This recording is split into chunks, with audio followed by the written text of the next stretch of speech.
Welcome to Nuked Radio. This is episode 91. Today is Tuesday, February the 5th, 2013. I'm your host, Christina Consolo, and this may just be the most important show that I've ever done. Please feel free to remix and share this video everywhere on social media so that the U.S. crew members who are not aware of this situation will be informed.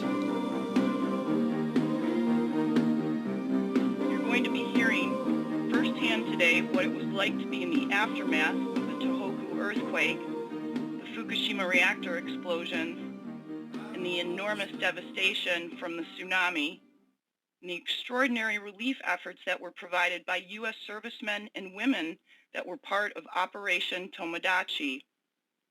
However, the devastation and death that surrounded these servicemen and women would have unforeseen lasting effects from the radioactive contamination that they unknowingly were exposed to. For those of us who have followed this nuclear disaster from day one, many of us have wondered whatever happened to the crew members of the USS Ronald Reagan, which was widely reported by mainstream media to have been contaminated and moved offshore.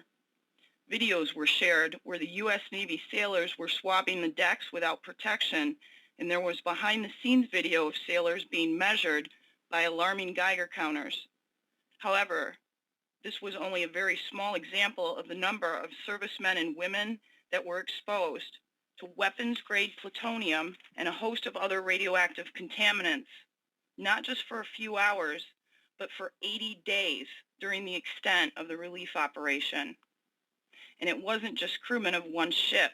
In addition to the U.S. Ronald Reagan, with its crew of 5,500, the group also included 4 destroyers, the Preble, McCampbell, Curtis Wilbur, and McCain, the USS Chancellorsville, the USS Essex, the USS Harper's Ferry, and Germantown, as well as several other support ships. The rescue operation was requested by the Japanese government and coordinated through the NRC, DoD, and DOE. It consisted not only of the ships and land-based truck drivers, helicopter crews, and carrier-based aircraft and helicopters, but personnel also from the Marines and Airforce.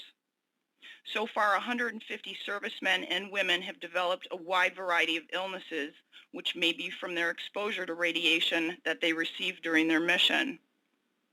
One of our guests today, Mike Seybourn, was the senior chief mechanic for the helicopter squadron based at Atsugi, and he's here to share his story.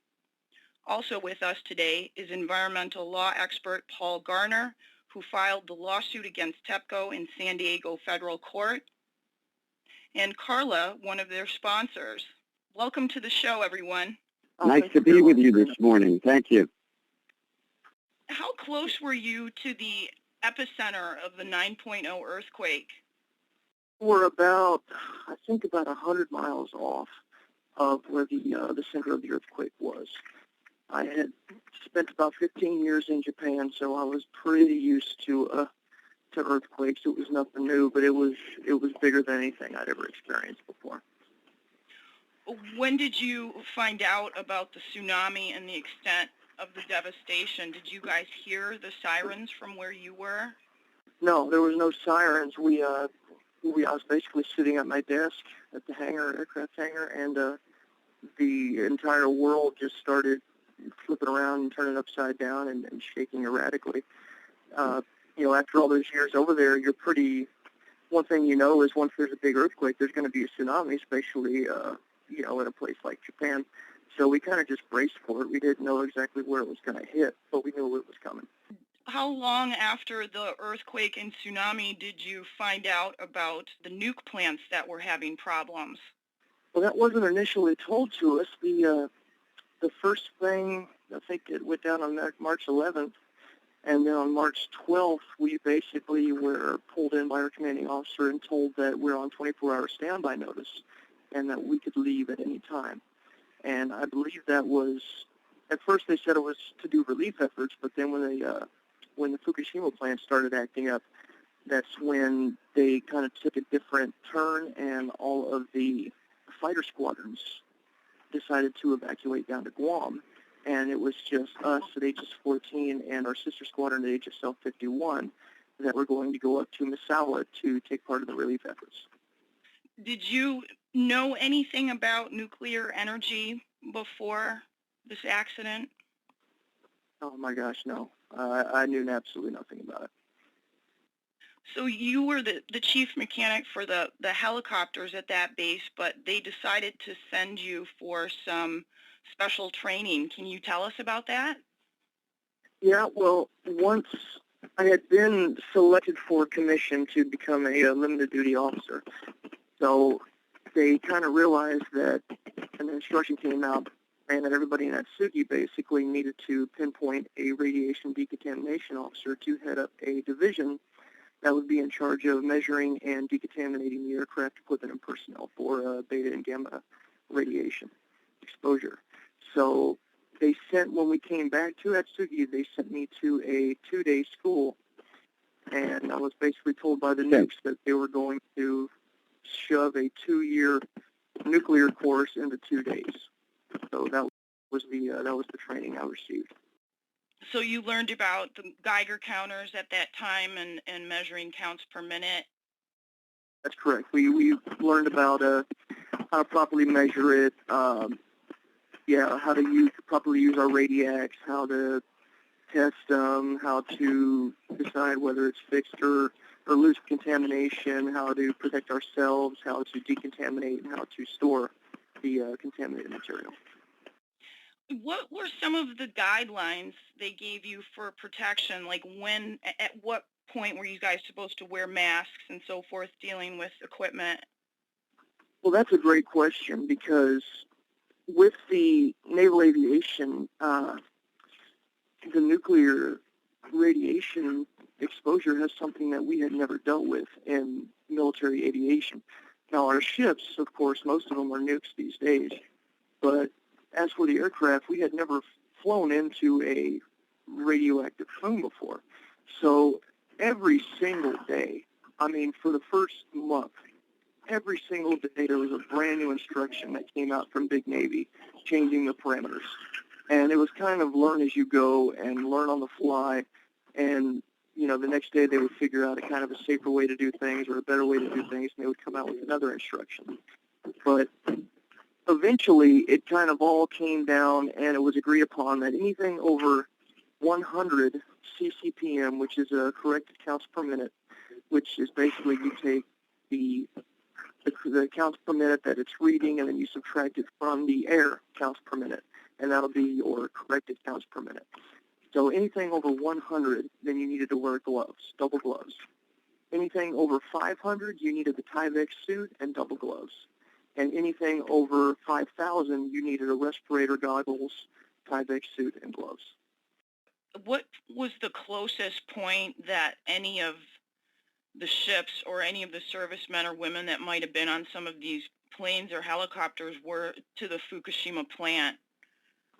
Well, they were flying in and out of Sendai, which is pretty close. I think, I don't want to give out a bad gouge, but I think it's no more than 20 miles away from Fukushima. And our guys were in and out of Sendai 10 times a day. And wasn't there a carrier that was right very close to the plant? Maybe Paul knows that. Yes, I saw Facebook pictures taken from the USS Ronald Reagan, which showed that it was very close to the shore. In fact, one of our clients said that they were within 2 miles of the nuclear power plant, and they couldn't see the water. It was so full of debris. There was a whole house floating by, cars, all kinds of debris surrounding the USS Ronald Reagan, and of course now we know that it was all radioactive. Were they that close when Reactor 3 exploded? Well, you saw the picture on ABC News. It aired over there. It didn't air in this country except on ABC News. And they showed that the Reagan had sailed through a nuclear plume. But they were basically in and out. They had limited measuring devices on board the Reagan, but they would sail in, sail out. But the the stream of material was so diffuse and airborne that it just carried seemed to be carrying in the direction they were sailing in. And I'll just say to you that they got a very large dose. And the people who are in the know understand that most of the nuclear radioactive material ended up in the water. It ended up in the sea, exactly where the 7th Fleet was operating. Unbeknownst to them, it was much worse than they were told by the TEPCO people through the Japanese government. And basically, they couldn't see it until it was too late.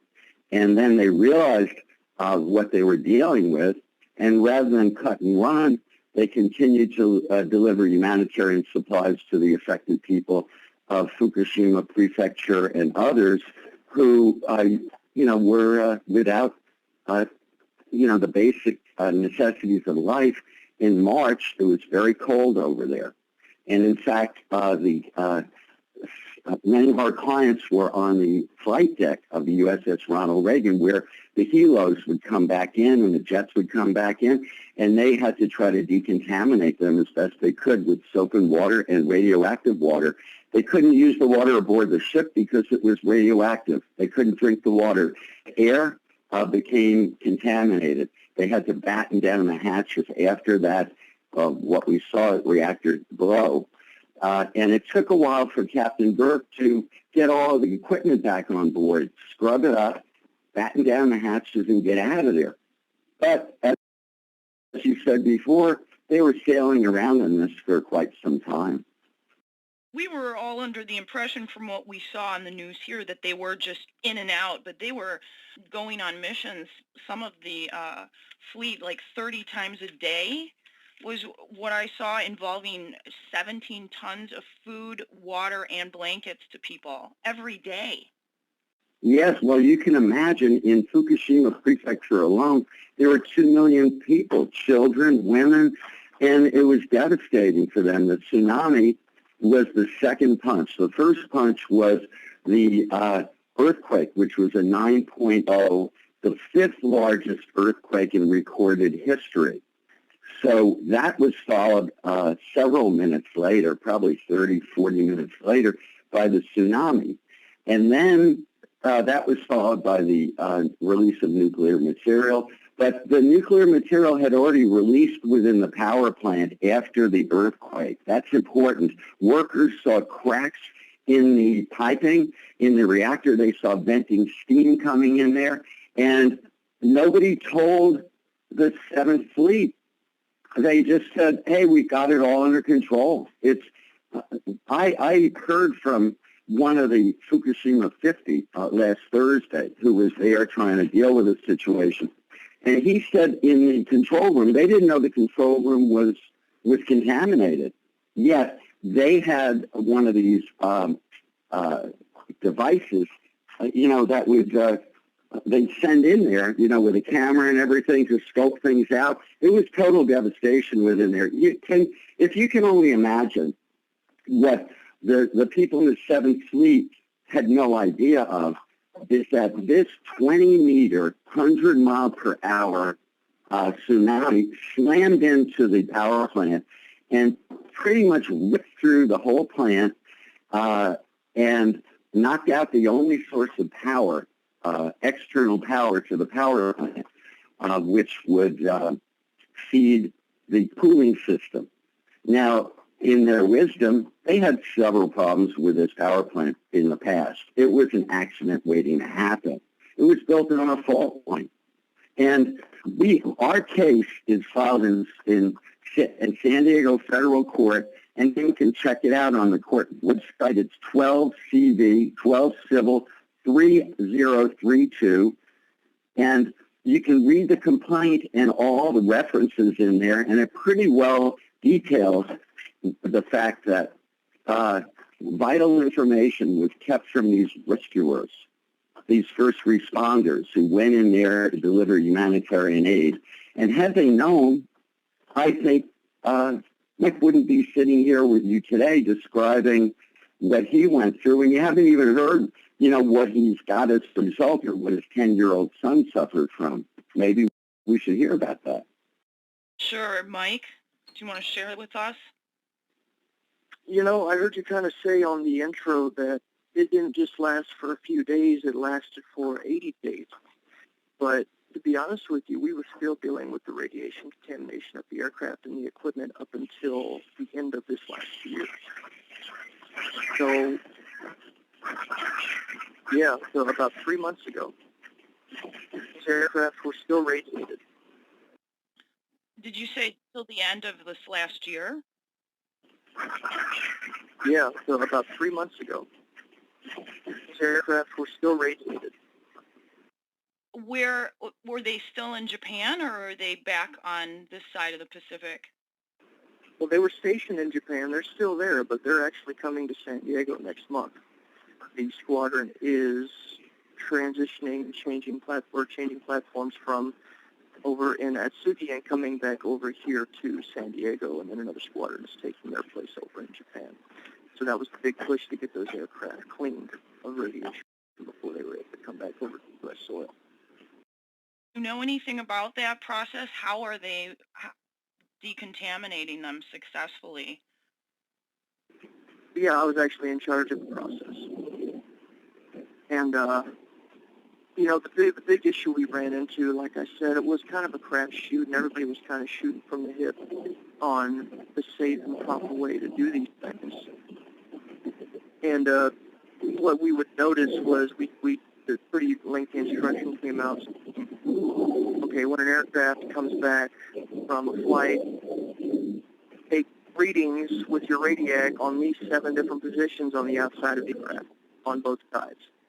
And if you find contamination over a certain point, go ahead and try to decontaminate it. If it's under a certain point, then don't worry about it for right now. And so we would kind of do that, and, we would drop the levels down a little bit. And then about 6 months later, another instruction comes out, or we have to do kind of routine maintenance to change out internal parts with the engine. And, our level of height security has fallen a little bit because we think these aircraft are a little bit cleaner now. So they haven't been in the plume for about a year, and we're just trying to do some routine maintenance. The levels are low enough to where we can just use gloves. And then all of a sudden we pull out these internal parts, and these things are rated at, 10, 15,000 ccpm, and we think that they're clean. And, and these guys are running around with nothing but gloves on, trying to pull these parts out, and then they find out that this thing is 5 times the limit of what you would be wearing with respirators. 15,000 CPM, was that the highest number you've seen on any piece of equipment? No, 60,000 was the highest I saw. And Atsugi Base was kind of used as the storage facility for all of the contaminated equipment that the Army, the Marine Corps, and the Navy was using. So we had our wash plant down there. And after every flight, you had to go wash the aircraft. And to decontaminate, you had to wash the aircraft. And, everything had to be washed. But this water can't just run into the ground because it's radiated. So they had to be stored in these separate bladders and, ran through hazmat and the environmental guys. And the Army, we were down there waiting for the opportunity to wash one of our aircraft, and the Army pulled out a 60,000 ccpm radiator out of one of their helicopters. And it was absolutely crazy circumstance. The nuclear guys just kind of went nuts and, deep sunk this thing into a barrel of water and other chemicals, and then put a huge barrier around it, police line, do not cross. And, radiation actually feeds itself, and if you get radiation that high, it becomes its own source of power and energy. And it won't go away. Storing in a container is not going to do anything, so it'll actually feed, and it will grow. And so every day these readings around the area have to be taken. Okay, at this point, 5 feet from that barrel, we're reading, 750 ccpm, and then, and you just have to continue to monitor that. Now, from the hundreds of thousands of gallons of water that were collected, I have no idea what happened to it. But it's there somewhere, along with all of the contaminated Tyvek suits, gloves, equipment, stuff like that. But what we noticed when we went back to Atsugi, and the reason we left Misawa to go back to Atsugi wasn't because it was safe, it's because we could no longer reach the areas of Sendai and Fukushima because the snow had gotten so bad, a blizzard had moved in, and we could no longer make it over the mountains because of the weather. So we actually went back to Atsugi and worked out of there. And we were told at any point we could, because we're watching this nuclear plant, we have absolutely no idea what's going on. We're hearing from the Japanese government or the Japanese company that everything's fine, it's under control. But, we're listening to Fox News and CNN and all these other places that are saying the exact opposite. And the Navy is kind of trying to figure out which way to go with it. And we were told, before you left, put your name and ID and everything, or your name and phone number in your dashboard of your car because you're probably not going to get back. Atsugi was basically a 50-50 shot of whether that base is going to be shut down indefinitely. And with the information we received, they had a not a mandatory evacuation, but they had a voluntary evacuation for all family members. But with the misinformation that was received from the TEPCO company, a lot of people, including myself, decided not to move their family, especially with all the Japanese, there's a lot of guys married to Japanese women over there. And, of course, the Japanese don't want to move because, their family's there and that's their home. So many of them stayed, including mine, and, had medical issues develop. And, we're taking background readings. Explain to Christine what medical issues, like your son has had. Yeah, I wasn't aware that you had a son that was living in Japan with you at the base. Yes, I did. My son, he went on a vomiting fit of about 3 months long. And it was the only thing wrong with him. But every day he would go to school, and he would start throwing up uncontrollably, and they would send him home. But after that, he would be fine. And the next day, he'd go to school, and he would throw up, and they would send him home. And he missed a month of school because of that. And I basically had to make a deal with the teachers saying, hey, other than his uncontrollable vomiting, he's fine. Can you please, let him raise his hand and let him be excused to go to the bathroom so he can come back and not, get held back in grade because he's missed too much school. He would vomit 15 to 20 times a day, and nobody could figure out what was wrong. The Navy medicine couldn't figure out what it was, and we actually took him out of town so he had the Japanese health care. And they did, CAT scans, they did MRIs, they were checking him for brain tumors and absolutely everything, and they came up empty-handed, and they could not figure out what it was. And he's still not as bad by any, but nothing to the degree of what he felt from, March till about August. Like, that's something I kind of wanted to get into with you also, because so many of us have been experiencing symptoms on this side of the Pacific. And there's a few things that are kind of hallmarks of radiation exposure symptom-wise. Something that was reported among military members who witnessed atomic bomb tests in the 60s was a metallic taste in their mouth, which is actually because you're tasting fission, which can also happen without radiation exposure. Like if you have a certain types of medical tests, even using like a vegetable dye, but it's not something that people normally experience from anything in their environment. Do you recall ever noticing that, or anybody that you knew? I had heard people talk about that. I never experienced the metallic taste in my mouth, no. I did experience the nausea, headaches. I would wake up in the morning with not a bloody nose, but almost like dried blood inside my nose. But those actually went away after a while. It was, I think, part of the immediate acute exposure to where those symptoms came from. Now, honestly, it's the long-term effects that kind of worry me, and it's, 5 years down the road, 10 years down the road. What's going to happen to me is kind of my main concern, It was widely reported from residents in the Pacific Northwest in the weeks following the accident that people were complaining of this metallic taste. in Spokane and Portland. Chris Starosa from Simon Fraser University reported that 10 million particles per liter of iodine-131 were measured in rain in Vancouver and double that in San Francisco. So, I mean, that's a long distance from the reactors. When? I will send you that article when we get off air today. When did they measure that, Christine? I believe it was in the first 2 to 3 weeks. Okay, good, because your listeners should know as we speak that the radiation is still coming over because the TEPCO people who run the power plant don't know what to do with the waste, and they're burning it and concentrating it. And what they're burning is being released into the atmosphere, and it's being carried through the jet stream.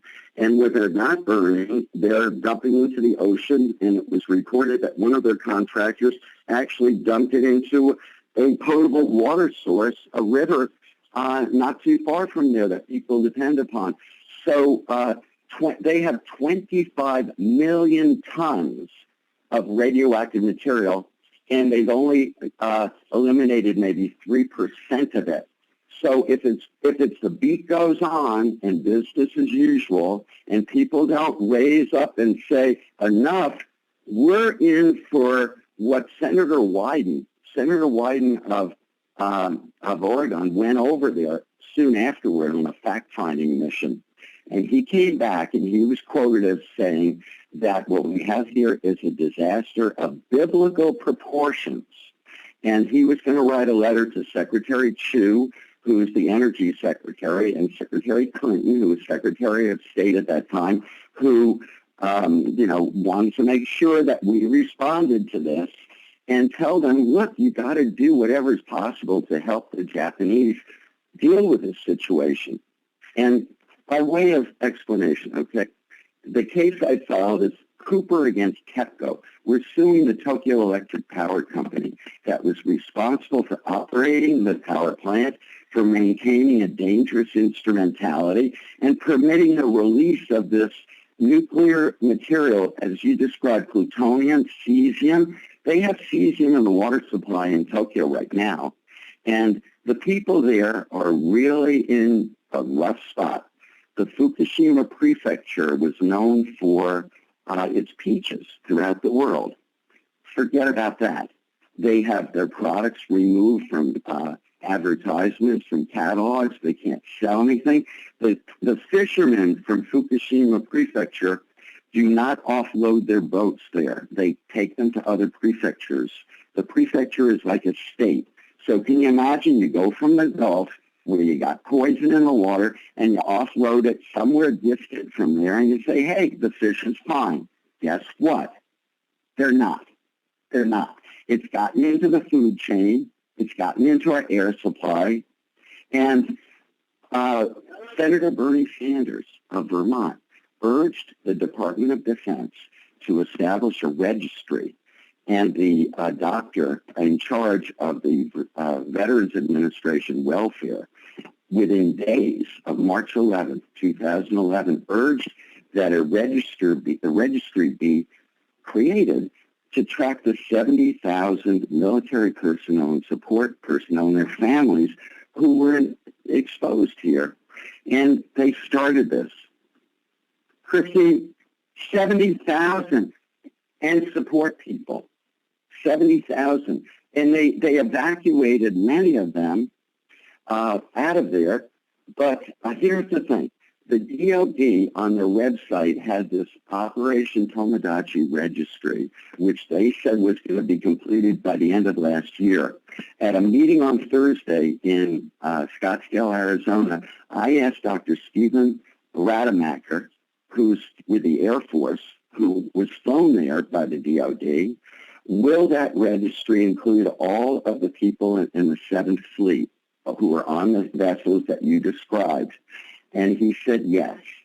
And the very next day, I'm on my way back to California, I learned that they decided to abandon the registry.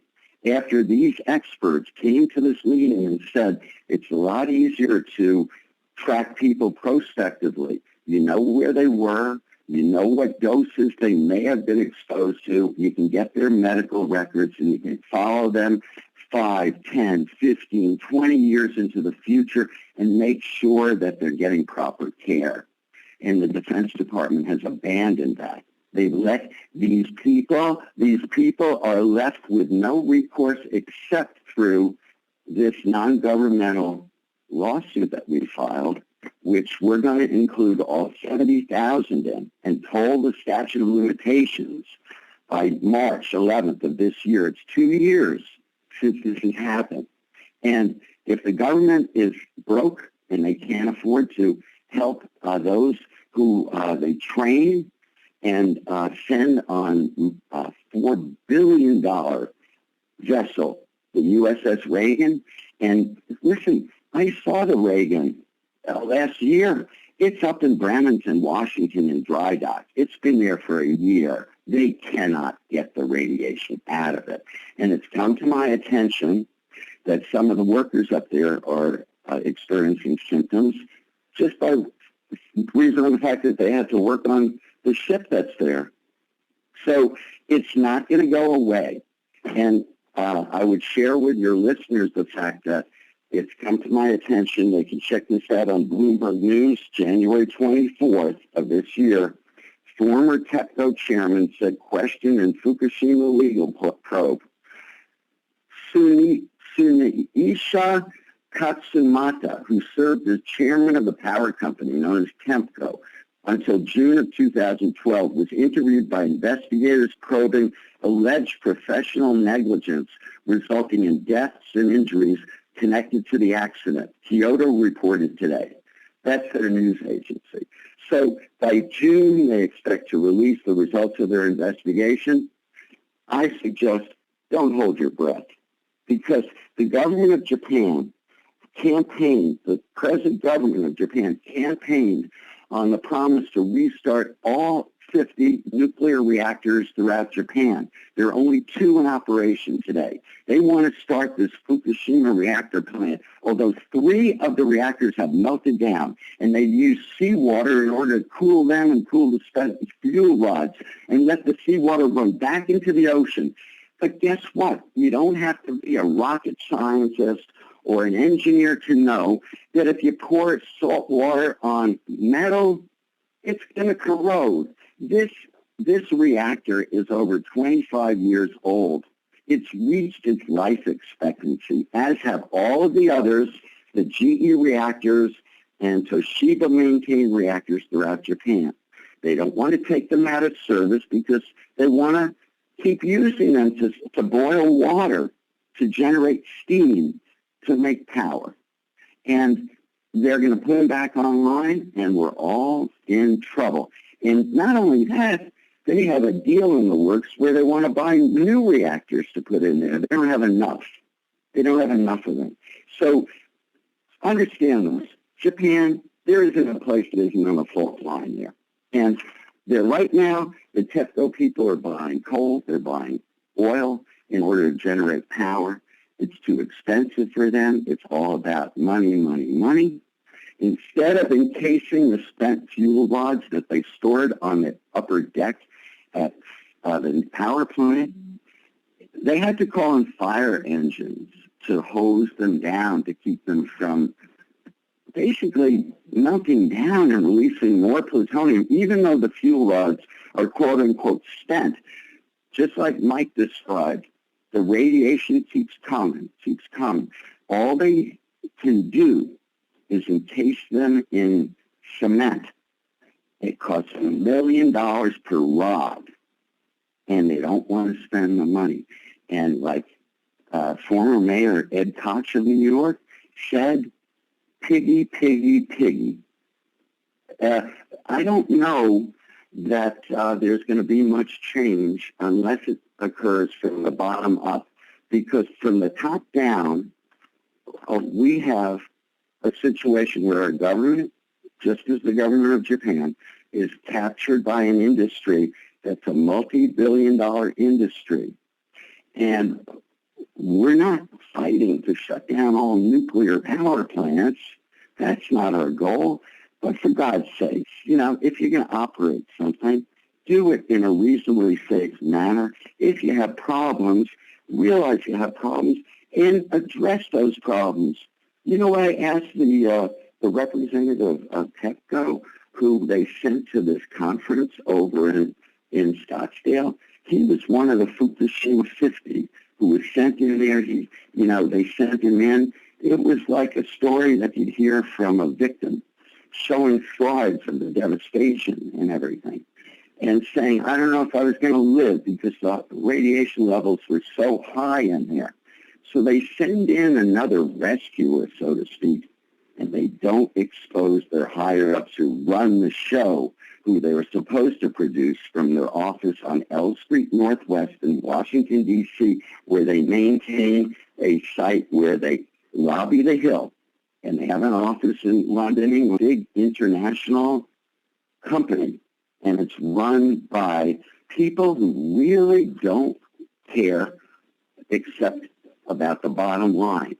Now, since June, Christine, since June of last year, the government of Japan has become its major shareholder. They pumped in billions of dollars of yen into the company, and they said that the government would stand by their losses, stand behind them. That's all we're asking them to do here for these people who were affected.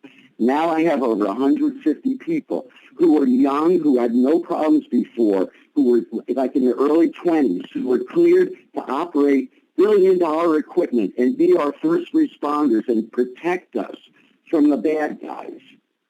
They got leukemias. They had growths. They're undergoing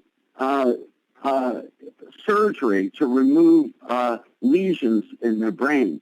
A couple of them have had them and have lost the sight in their eye. One guy has testicular cancer. He was aboard the Reagan. He's 21. He had one of his testicles removed already.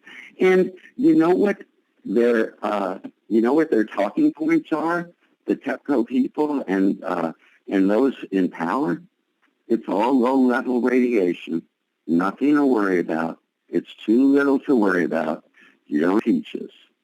I say, if they get away with this, then, what the heck did we fight Watergate for? What the heck did we, what happened to our Navy? What happened to our Navy? It's like we had a Navy under JFK, PT-109. He swam to protect his crew, take care of his crew. I'm not sure that, we're going in the right direction. What I do know is this, from speaking to everybody that I've spoken to who was there on the scene, this was a disaster. They weren't trained to deal with it. They're like the firemen rushing in, responding to a disaster there to help the people. And if we're going to turn our backs on them, I just say, like we say in New York sometimes, forget about it. There's no hope for us if we can't take care of the people who take care of us. And come on, everybody watches the Super Bowl. You can donate $10 to help our troops. You can help our troops. I want these TEPCO people to help our troops. I have pleaded with them. I have asked their lawyer, please help us. We have people who are dying. We have people who need medical care, and the VA is not equipped to deal with it. One woman who was over there, stationed over there and left, she's already had a bone marrow transplant at the NIH in Maryland. Thank God she got it there. That's the best of the best. I got a couple of clients who are in Florida. Jamie Lee Plym is bleeding incessantly. She never had a problem before. She's a young woman. And her fiance, he's weak as can be. And they're worried. They're worried. They don't know what's going to happen to them. And nobody who they work for is tracking them. And you can bet that TEPCO people have their hands full over there. So just in conclusion, Mike already touched upon this. The long-term effects are really the unknown question here. But the short-term effects are clear. And I have to really bite my tongue when the see no evil, hear no evil, speak no evil people say that it was all low-level radiation, and it's just an aberration that now you have 150 people and growing every day who've got issues. One final point. We heard from a professor who went over there on a 10-day fact-finding mission, and he reported that within the first 30 days, over 500 medical doctors and support people left Japan. So they have a real vacuum in terms of getting treatment. There were doctors who actually refused to treat anyone who came out of Fukushima province. And there's been Mike touched upon, they put the radioactive radiator in water and soap in water. Okay, what they're doing over there now in Fukushima is not much. But in the adjacent province where they get their persimmons from, they're power washing the bark of the trees to try to get the radiation out. But they don't know how to get the radiation out of the forests. And the persimmons are not sweet. They're sour. They're also scraping up what they call low-level contaminated soil, and they're putting it in blue bags, and they're piling it up in parks, in schoolyards, at public buildings. And the government has asked other prefectures, will you take this low-level contaminated soil and bury it? They say it's harmless. Guess what? Nobody wants it. No one wants it. And so they got a real dilemma. And the poor kids from Fukushima, they're now known as the Fukushima fatties. Because they're all getting diabetes, and 54% of children age 11 to 15 have thyroid nodules and cysts. There you go. So, and they want to attribute it to the fact that it was wintertime, and they were staying in and playing their video games and watching TV, and thank God they were indoors. It wasn't like Chernobyl. Hey, guess what? Chernobyl happened over land, and what we learned from Chernobyl, we're seeing reappear in these victims of Fukushima today. So tell me another story if you say, oh, this is not as bad as Chernobyl, this is nowhere as bad, it's all low level, and we don't have to worry. It's mind-boggling to me that people can take this ostrich technique when people around them are dropping like flies, and they just, go on with business as usual. They set up a fund over, TEPCO says they set up a fund to try to, to help their people over there. I've received correspondence and spoken with people who are over there, and they're crying out for help. They're saying, Paul Garner, won't you come here and sue them over here for us? We're really hurting. First of all, you should understand this. Japan's culture, they're very attuned to radiation since Hiroshima and Nagasaki. They're probably more concerned about it than any other country around, okay? But they had a triple whammy here, as I described before, and in their planning, they planned for each of the three eventualities, the earthquake, the tsunami, and the release of radiation, but not all three at once. And that makes a difference. So they're regionally now, in the New York Times, it was reported last Friday that the nuclear industry in Japan is trying to enact more safeguards. One of the safeguards they're recommending is that they have more than one power source for the nuclear power plant, so that, for example, here when the tsunami knocked out the tower that had the power source, they would have a backup power source. Well, see, I asked the representative TEPCO. I couldn't resist, even though he was low level, because the title of our get-together was Lessons We Have Learned Since Fukushima, almost 2 years down the road. So I asked him, perhaps, did you learn that you should not place the backup generators next to the seawall such that they would be inundated by the tsunami and rendered useless, and you would only have one generator left? Come on. Everybody knows if you lose the power and if you don't have a generator, you don't have any source of powering equipment, pumps, cooling systems, everything. So he says, after the interpreter and a pregnant pause, he says, yes, it would have been better to locate the backup generators on the hillside because it's built on the side of a mountain, okay, and it goes down to the sea. But he says, then we would have to have an independent water source in order to cool the reactors if the power shut down. Well, they have those at other reactors. You know, they have them. And you know, there's a gentleman in Japan who's been attending all these hearings that they have on what changes they should make. And he says it's business as usual. It's the same people who are in charge, the same people in the government who campaigned on restarting the power plant. They don't really care, it seems to us. And he says it's gotten down to the low levels within the government.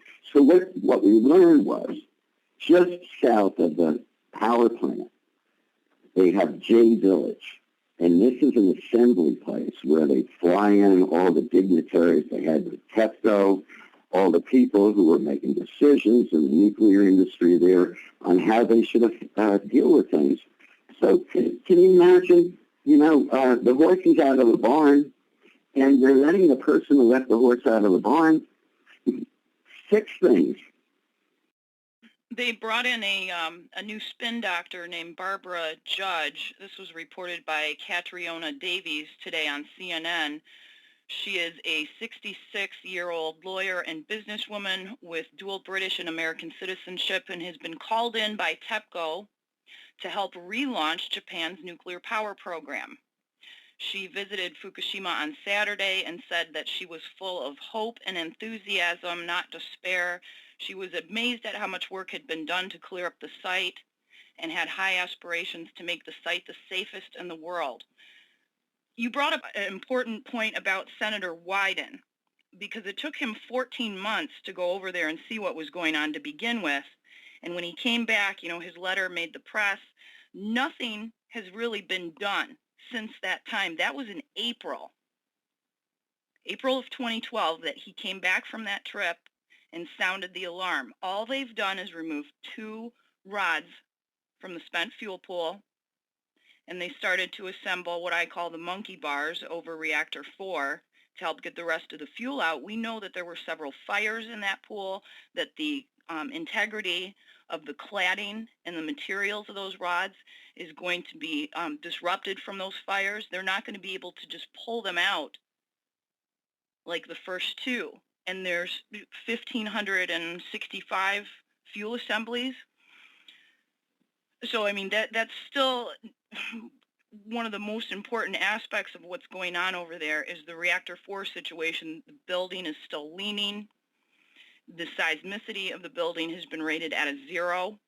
So even a small earthquake could make it fall. And where are the international experts?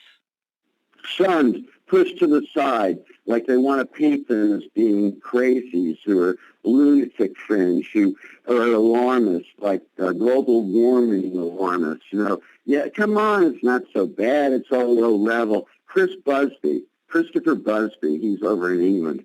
He's been following nuclear problems and following this situation for a long time. At this conference, the people who are running it, it's clear to me, are captured by the nuclear industry. They wanted to besmirch him because he's trying to help the people in Japan. He came out with a substance called Busby 1, which has a lot of good things in it that might actually chelate some of the radiation out of the kids. And they got on him because they got to sell it over the internet, and they're shipping and handling. It's a long way to Japan. But at least he's trying to do something. These guys who are like, I spoke to this Dr. Becker. He went over there on a fact-finding mission. He was Obama's emissary to go over there. He's a guy who responds to all these big disaster scenes and everything. So he went over there and he took pictures, he took photographs, he wrote a paper on it about what he observed over there. He published pictures. One of the pictures we saw were people sitting in their cars. I mean, these 2 women were dead sitting in their car. It was taken from the back, thank God. But they were just 2 out of hundreds. who were sitting in traffic jams trying to get away from the earthquake when the tsunami hit, and they just drowned in their cars. And they have other people walking around, civil service people walking around with push rods to poke into the silt to find bodies, to locate the bodies. We saw pictures like 2 kilometers inland, just boats, no houses, everything gone, completely gone. So this is not going to go away. And this expert, I would like to ask this expert, if I had the opportunity, it's going to be the safest in the world. What are you going to do with the 25 million pounds? Try to wrap your head around this, okay? An elephant's 2,000 pounds, 25 million pounds. So what do you have? Over 12 million elephants? Where are you going to put them? Where do they go? You know, where do they? None of the places in Japan want it. China doesn't want it. You know, the Japanese wanted to take over some provinces from China to outlying areas to deal with their population explosion in China. Said, no, you know, that's not going to happen. So here we are. We have, incidentally, in the case that we have filed, Cooper against TEPCO in the Southern District. TEPCO has lawyered up. They hired a lawyer out of L.A., Greg Stone, and he's well-versed in handling big, cases on behalf of polluters. He represented a tobacco company that poisoned the people's lungs in California. So they got people who are experts, and they have lots of money to spend, and it's like David against Goliath. And we started out with 9 people, including Kim Daisaking, who was on the Reagan, and she was pregnant at the time and didn't know it. And her fetus, her baby, is now a couple of years old, doesn't speak. I'm not an expert, but, experts say the fetus takes up most of the radiation more than the mother does. Then I've got, people who are bleeding from their behinds, who have sores all over their bodies. One of my clients was in charge of keeping the log aboard the USS Reagan. Whenever the device went off, he would record. He said, Paul, it was going off constantly. We would sail in, we would sail out. I invite your readers to go on the internet and check out Energy News.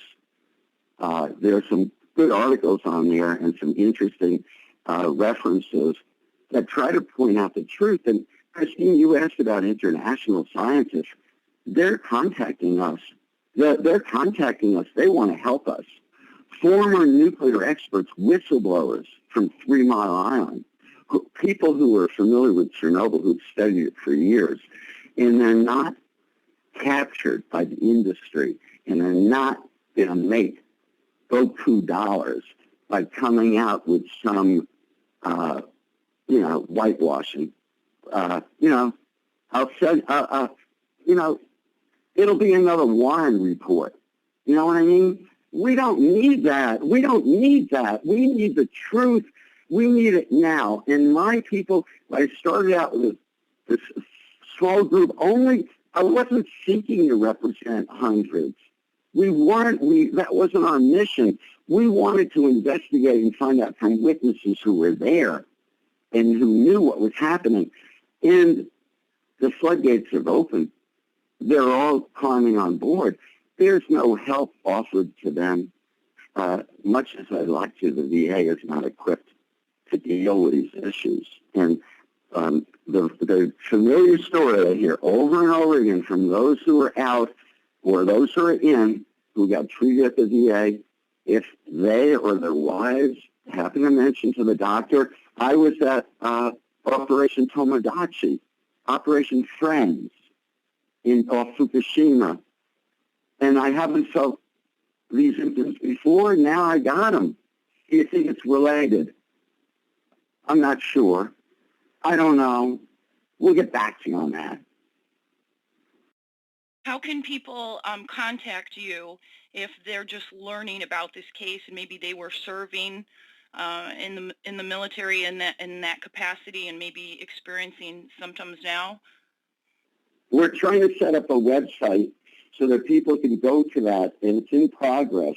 but it's taking a little time. But in the meantime, they can email me, PCG, my initials PCG, at garnerlaw.com, or my associate, Daryl J. Brooks, that's DARYL, the initial J, BROOKS, at roadrunner.com, or they can call me at 760-600-0081, and we'll get them involved in the study. What we are doing is we're gathering the medical records that the DOD said they were going to do, and we're performing blood testing on the people who haven't had blood tests in a long time, so we can have a differential and find out, perhaps what's going on.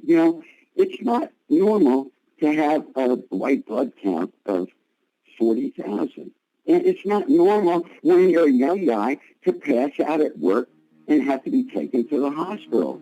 We're getting to the end of the show. Best of luck to you, Paul, and to you, Mike. Thank you for being here today. Thank you for educating people.